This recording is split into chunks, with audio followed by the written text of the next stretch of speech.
Ngomongin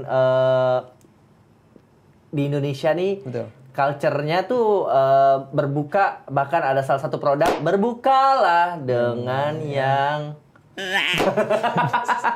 yang manis katanya, manis gitu kan. That's why itu juga identik dengan bukan culture Indonesia sih sebenarnya, memang dianjurkan katanya berbuka dengan yang manis gitu. Semanis apa sih? Apa cukup dengan melihat wajah saya? Ya Allah. Yes. Nah, jadi kalau misalkan berbukalah dengan yang manis itu sebenarnya kan nggak ada di hadis ya. Setahu saya itu adalah salah satu iklan produk minuman tertentu. Oh gitu. Oh ya. gitu. Yang benar adalah dulu itu kalau nggak salah hadis itu mengatakan berbukalah dengan kurma kering, tamer. Atau kalau nggak bisa kurma basah, rutop. Atau kalau nggak ada pun air putih gitu kan. Jadi tiga itu.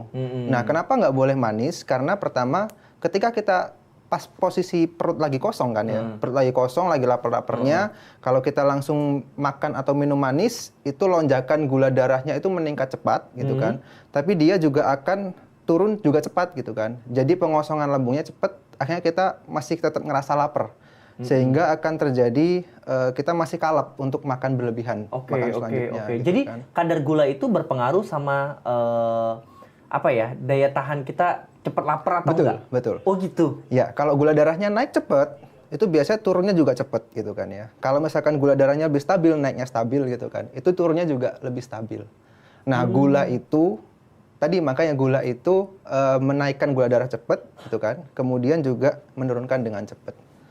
Itu kenapa makanan yang manis dan bergula juga Harus dihindari. Dikurangi berpotensi juga menaikkan berat badan. Betul, termasuk juga janji manis itu juga harus dihindari. Wah, kalau janji manis, ya memang selain menaikkan berat badan, menaikkan akal dan pikiran. Ya, tapi kata orang nih kalau buka puasa, lapar yang tinggi terkadang nggak bisa ngontrol diri. Betul. Kan apa aja mau dibeli gitu. Betul.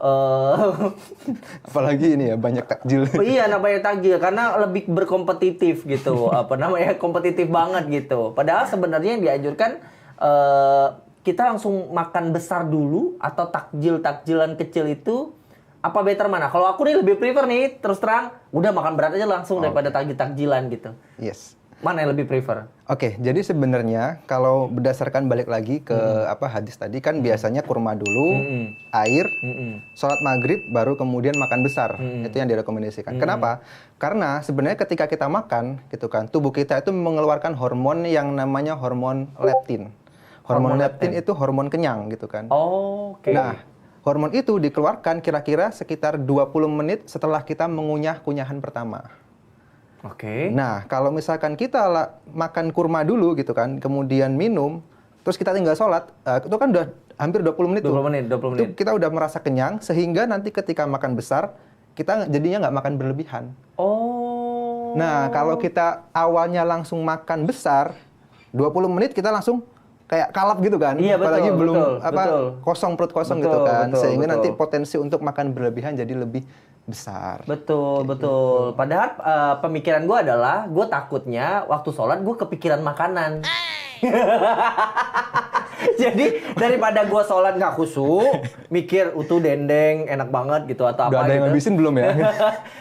tinggal sedikit gitu. Jadi akhirnya gue hajar makan itu supaya gue bisa khusyuk tenang, ibadahnya. gitu kan. Tapi nggak khusyuk, tapi ngantuk jadinya. Ngantuk, begah, perut begah juga kan. Jadinya ibadahnya malah jadi tidak khusyuk. Bener Betul, juga betul. sih tapi ya. Jadi tadi ada hormon apa namanya? Leptin.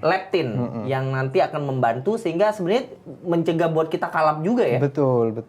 Oh, mulai hari ini gue akan makan kurma dulu. Oke. 20 menit setelahnya, Iya. gue baru makan nasi padang.